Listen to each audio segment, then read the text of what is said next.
as gentlemen, Papa Boris is back for some more Hearthstone arena action. I was gonna play an arena and go to bed, but the last arena, without spoiling the results, was short. So let's go ahead and play one more. It has actually been forever since I played Hunter. The last time I played Hunter was ages ago, it seems like, where I had the legendary King Crush, and that was a really fun run.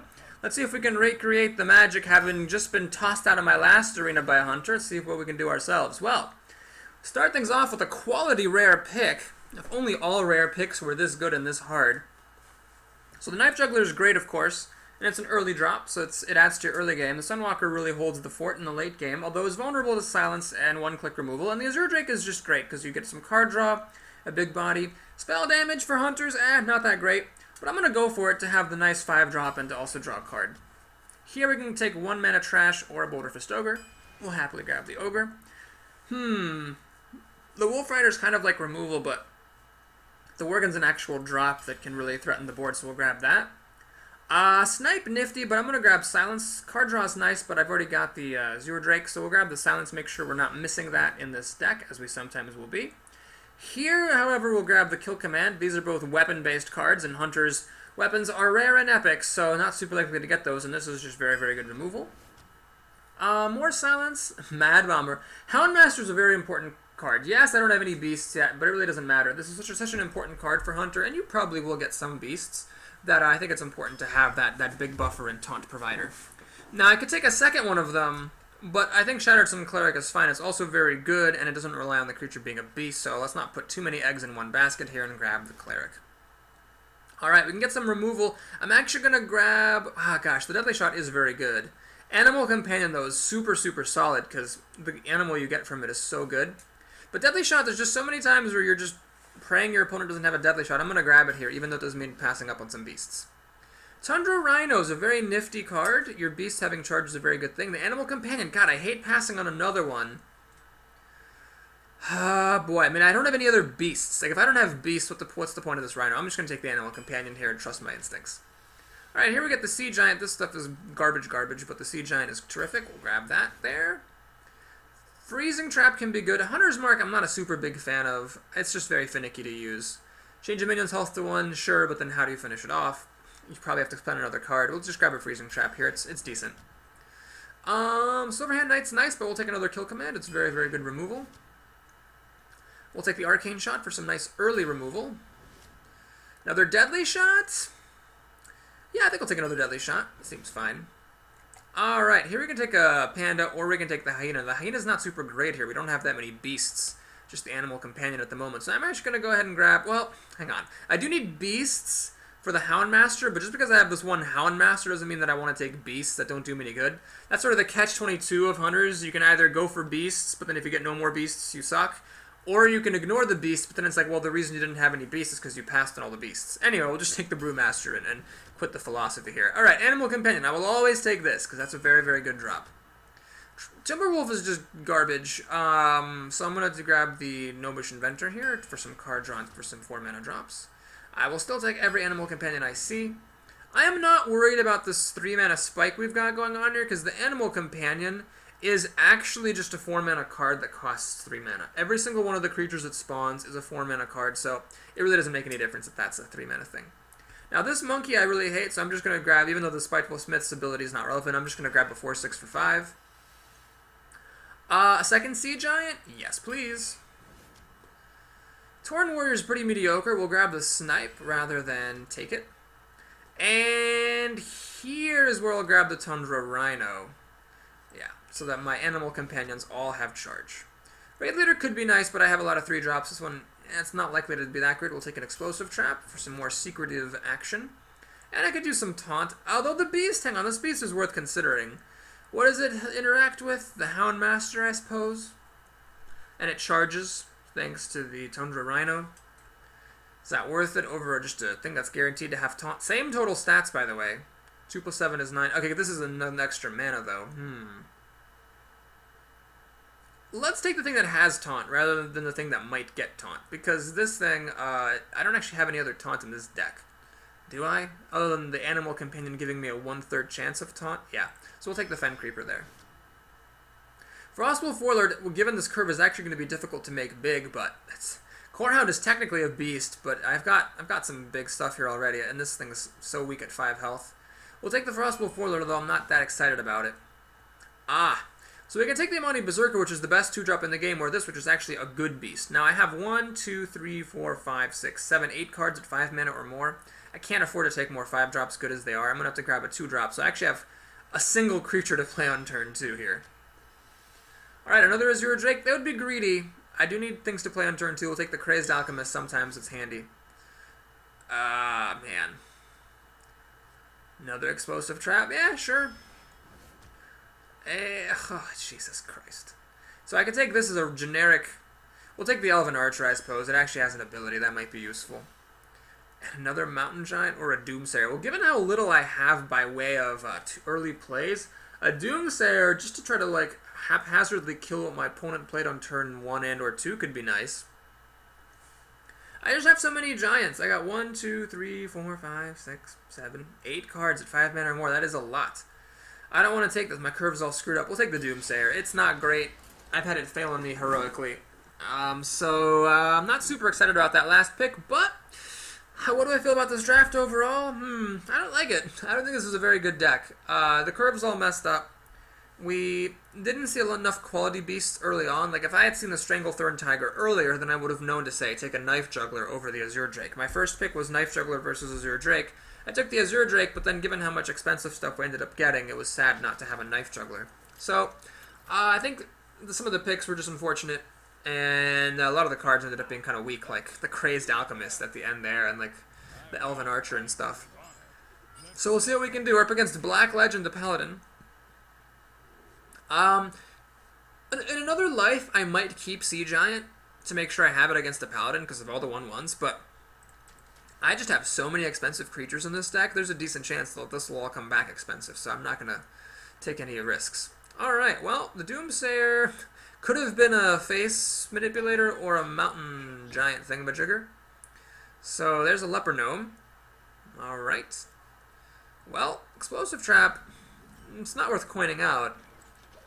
We'll just kill the Leper Gnome, basically, because my opponent will know to attack into it. I could have used Arcane Shot, but basically, given that I have this Doomsayer here, that seems like a pretty reasonable thing to do. Yeah, so, let's see. If I play the Doomsayer right now, I'm getting value out of a bad card. If I play Explosive Trap, the advantage is that I'm not taking 4 damage to the face. But I think I'd actually rather go for card quality than damage saving. So my opponent needs to come up with 3 extra damage somewhere to kill off this Doomsayer and not have his creatures die. It's unlikely that he'd be able to get 3 extra damage right now. He'd need like 2 Abusive Sergeants, or an Abusive Sergeant and another Abusive Sergeant. Or an Abusive Sergeant and a Timberwolf would do it. Basically, he needs an Abusive Sergeant. Oh my god! Well, that'll actually do it, folks. Now, the good news is that basically I'm forcing him to spend another card here.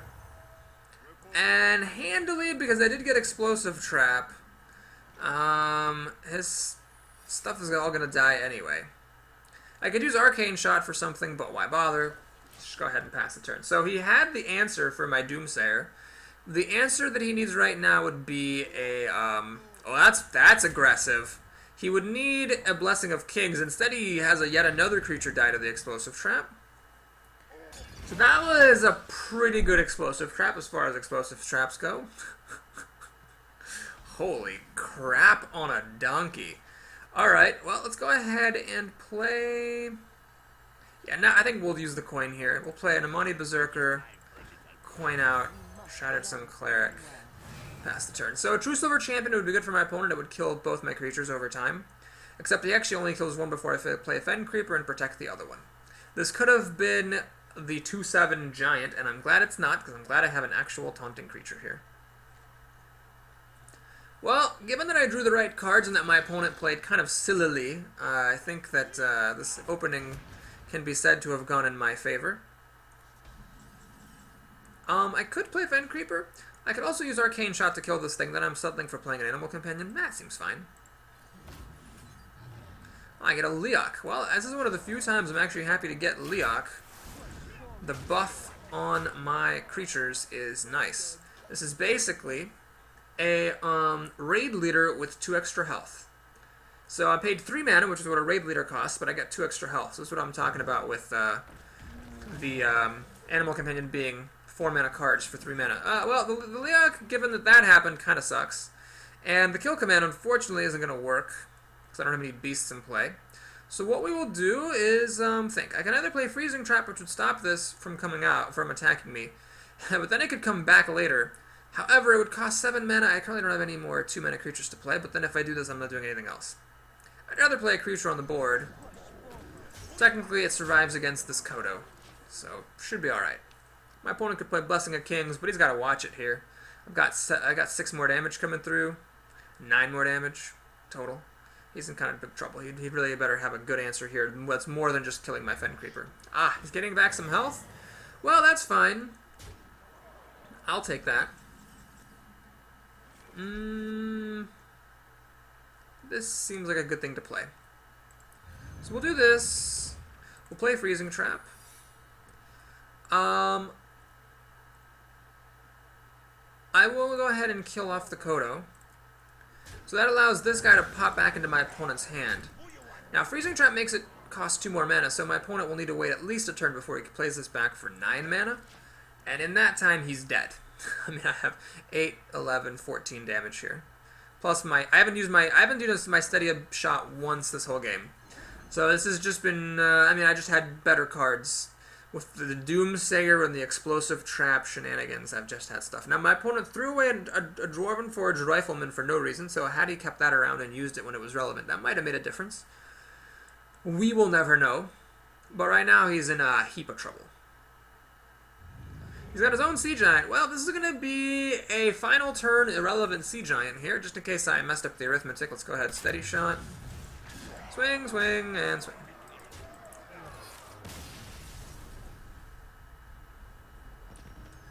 Wow, that was a really strong game. I still think this deck kind of sucks. But at least I completed 2 of my daily quests, so when I get another one tomorrow, my log will not be full, and I will be able to enjoy my day of errands without fear. That was our first game. God, it felt like our second game for some reason. Or maybe that's just wishful thinking, me wishing I had won 2 games. A devoted fan of mine, well, I don't know if I should presume to say that, but someone who watched at least one of my videos said that people are getting better at the game, and you gotta evolve your play, and that's true. People are definitely getting better in the arena. I'm not getting nearly as many free wins, and my stats are dropping. My average gold win per game has dropped to 139, and I've also dropped my percentage of wins in general. Alright, we're gonna hold down to the Frostwolf Warlord. Elven Archer, I mean, I'll keep it. It might, like, if my opponent as a shaman here flips, like, the 1-1 totem, like this, it'll be nice to throw the Elven Archer down. But I'm not going to play the Elven Archer on turn 1. I really think that's a mistake. What we're going to do here is pass a turn. On turn 2, we're going to coin out the Animal Companion. Hopefully we don't get the Charging Pig, because that's very vulnerable. Well, this actually could go very badly. But let's stick to the plan. See what we got. Got the Charging Pig. Well, I'm actually gonna kill this thing because I don't want this getting like lightning bolted or rock biter weaponed and having my opponent with an Amani Berserker lying around. So that kind of sucks. My opponent's gonna make a totem. Fair enough. I am probably oh nope. Change of plans. We're going to go ahead and do the Crazed Alchemist. That is good. I don't want to play Elven Archer just to deal a damage to my opponent and then open myself up to Forked Lightning. Let's just not do that. Let's just keep it steady here with the Crazed Alchemist. 4 mana is where scary things start to happen. Rockbiter Weapon is not super scary, just because I'm going to kill my guy. And make another totem, it seems. Healing Totem. Well, definitely no point in attacking that with Elven Archer. It'll just heal itself back up. I think this is the time to play Raging Worgen. Now, I could play Elven Archer and ping it and turn on Wind Fury. I will, however, do that on my turn, because I don't want this to be sitting at 2 health and the Elven Archer on the board, meaning Fort Lightning kills them both. Chillwind Yeti is actually quite good. God darn it, another Rockbiter Weapon. So I was actually going to be able to play Shattered Sun Cleric, buff this, and with the Elven Archer kill off the Yeti, but Rockbiter Weapon number 2 crushed all of my hopes and dreams. Deadly Shot. Oh, man, that's not good right here. I mean, it's got a 50-50 chance of killing a totem, so the fact that my opponent's a shaman really blows. Ass monkey chunks.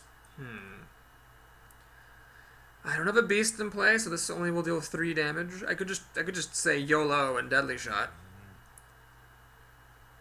Elven Archer plus deadly shot is 4 damage. God, this Yeti is so annoying.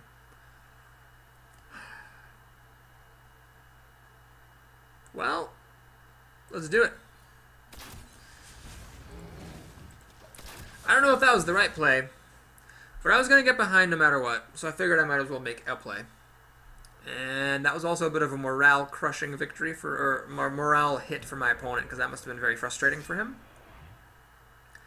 He's going to make a totem, and what that play suggests is that he has a way to give these totems bonuses to attack value.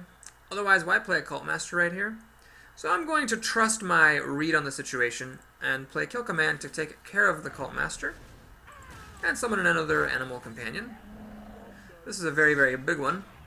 Rockbiter Weapon will not take care of this. So, my opponent has 5 cards and 2 totems. I have just 5 cards, one of which is Elven Archer. Kill Command deals 5 damage, so I do have a beast, but that's actually not enough to kill a Gurbashi Berserker. My opponent's flipping every single totem except the one that the Elven Archer actually kills, which is hilarious. I could use Kill Command and Arcane Shot to kill this, but that's just 2 for 1-ing myself. That seems awfully silly. Let's go ahead and kill off a totem. And let's go ahead also and just play a Boulder Fist Ogre. It's big and it's scary. Still don't really want to play Elven Archer. I still want to wait to be able to kill off the 1/1 totem. It's got to happen at some point. Now, I could have played Arcane Shot to kill this Wrath of Air totem to protect this guy against spell damage enhanced Lightning Bolt. But I mean, how many Lightning Bolt or how many removal spells can a shaman have? That's a lot of spell damage here. This is where the hunter's lack of mass removal besides Explosive Shot is really scary. Well, Explosive Trap, there it is. It's really not cutting the mustard, though. My opponent's spells have an extra 2 damage, which is really terrifying. Alright, now is the time. Let me think. Well, I think one move I really want to make is this one. So my Ogre takes only 1 damage and is able to kill off the Warden. That seems very, very clear. Another move I want to make is... yeah, I need to kill off all his creatures. This one, I am going to play it safe and just trade my bear. I don't want him to have too much spell damage lying around. And Explosive Trap, I could lay it now, basically, but the problem is it's only when your hero's attacked. Given what I have on the board, my hero's not getting attacked for a while. So let's just go ahead and use Steady Shot here. Put 2 extra damage on my opponent, which could matter in the end, because this Explosive Trap is just going to be sitting uselessly for quite a while, it seems. Well, anyway, that was actually a pretty good turn, given all my hemming and hawing. I ended the day with a 7-7 and a 3-3, and my opponent has just 2 totems. Flesh-Eating Ghoul, that's nifty, but not really relevant at this time. Forked Lightning, the spell damage makes a difference. It lets the Shattered Sun Cleric die to Forked Lightning.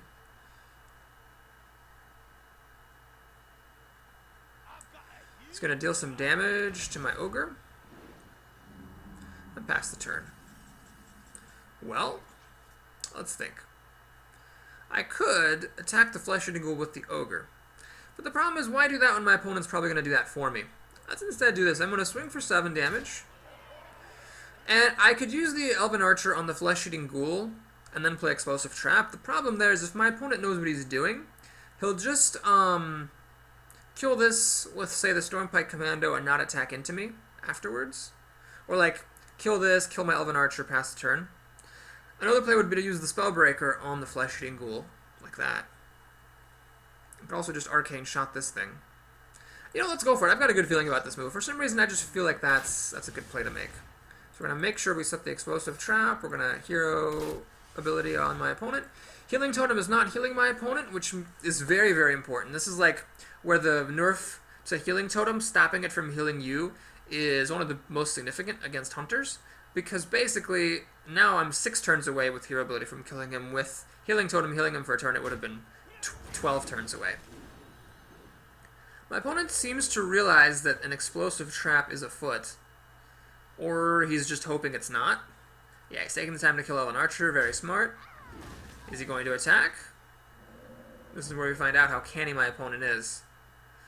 Oh, he knows. Look at this. He's not attacking until the flesh-eating ghoul gets healed. Very, very smart. Okay. Well, now what we'll do is we're just going to go ahead and silence that flesh-eating ghoul and play a Spiteful Smith. I didn't ever see any weapons in this draft, so the enrage ability is unimportant, but it's just a big dude, which is all we really need.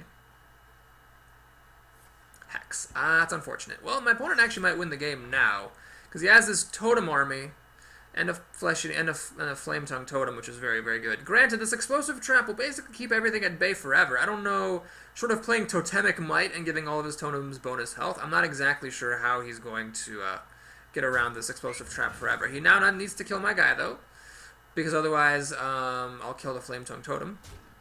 He's going to throw away a spell tongue. Oh no, he's actually going to play the silenced ghoul for that. Interesting choice. I would have kept the ghoul around. It's got 3 health. Survives against explosive trap. Seems like a good move to me. We're going to play a very unimpressive... Am I? You can just throw away 2 totems to kill it. This only dealing 2 damage is a frustration. Well, if my opponent's not going to attack me, then I will just go ahead and try to kill him with Steady Shot. It's your move, buddy.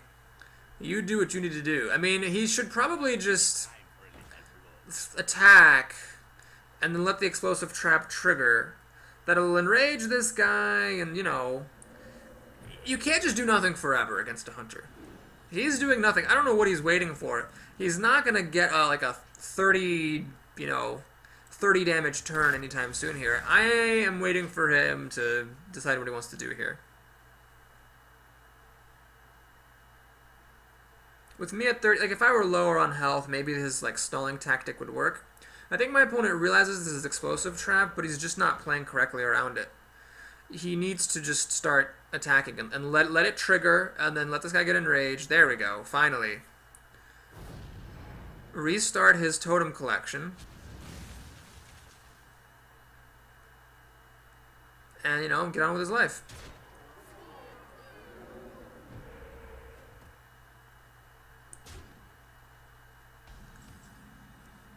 Alright, the Houndmaster's a bit bad here, but at least we get to kill this thing.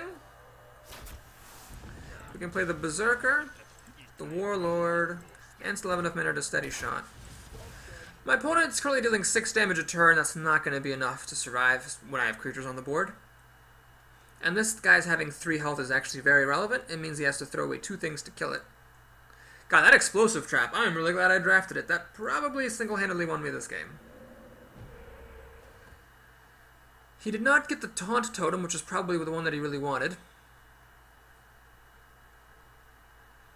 He needs to somehow find a way to deal with this Frostwolf Warlord and with the fact that he's dead in 2 turns from Steady Shot. He has to race me down very, very quickly or heal himself up.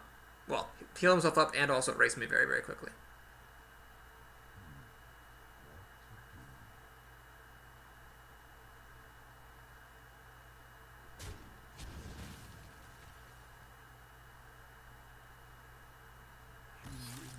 He messed up a little bit. He should have attacked with this Flame Tongue Totem. Let the other one... Oh, it doesn't actually make any difference. I don't know. Yeah, he should have... There might have been a way for him to place his Flame Tongue Totems more precisely. But anyway, we had the win there thanks to our old friend, Explosive Trap. Where are you, buddy? Oh, I have 2 of these. That's actually great, considering how good it was there. I'm happy I have another one. Alright, well, that is it for this run. We're going... Well, sorry, not for this run. For this video. If you enjoyed it, do please like and or subscribe. But to keep the videos of a reasonable length, the first one is always just going to be a couple of games. So if you want to see how the run ends, stay tuned. The rest of it's going to be coming up shortly. I'll see you soon.